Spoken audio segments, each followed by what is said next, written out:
terkadang dalam suatu rumah tangga ini seringkali banyak terjadi kemungkaran-kemungkaran. Kita lihat ini banyak terjadi. Biasanya kemungkaran-kemungkaran itu terjadi karena kalau nggak hawa nafsu ya jahil. Di antara kemungkaran yang sering terjadi, yang pertama, yang paling besar saya sampaikan adalah kesyirikan kepada Allah Subhanahu wa taala.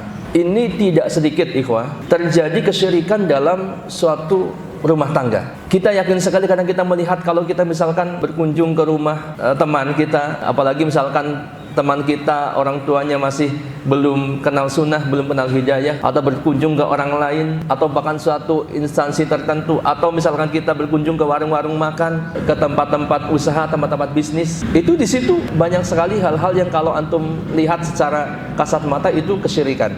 Dipasanglah jimat, dipasanglah ini, dipasanglah itu. Nah, dalam rumah tangga pun demikian.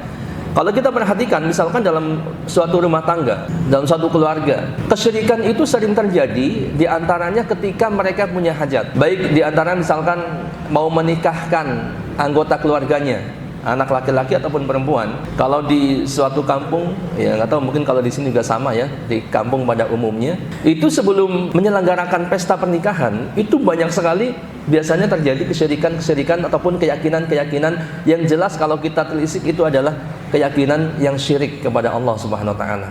Ya, sebelum hajatan saja misalkan harus istilahnya ziarah ke makam tertentu. Kemudian setelah itu ada pawangnya, pawang hujan kah ya ataupun pawang-pawang yang lainnya. Ya, kemudian ditaruh sesajen di setiap pojok-pojok rumah atau di pojok-pojok tenda. Itu masih terjadi sampai sekarang. Bahkan sekedar untuk nyunatin anaknya yang laki-laki yang kecil pun begitu, ya. Masih banyak sekali terjadi kesyirikan di sana. Nah, kemudian ketika punya hajat atau keperluan membuka usaha bisnis, ini pun sama.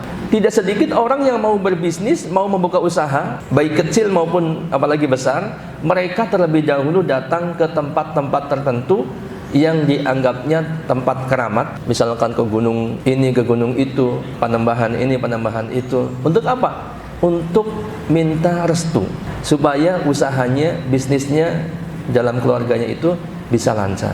Belum lagi kemudian ketika anggota keluarga sakit pun begitu, tidak sedikit mereka yang datang kepada orang pintar, bukan mengobati dengan cara-cara yang dibenarkan di dalam Islam atau minimal yang mubah, datang ke dokter kayak gitu ya. Tidak sedikit suatu keluarga yang ketika anggota keluarganya sakit, mereka justru datangnya langsung kepada orang pintar, kepada yang kalau kita lihat orang pintar itu sudah dipastikan itu dukun.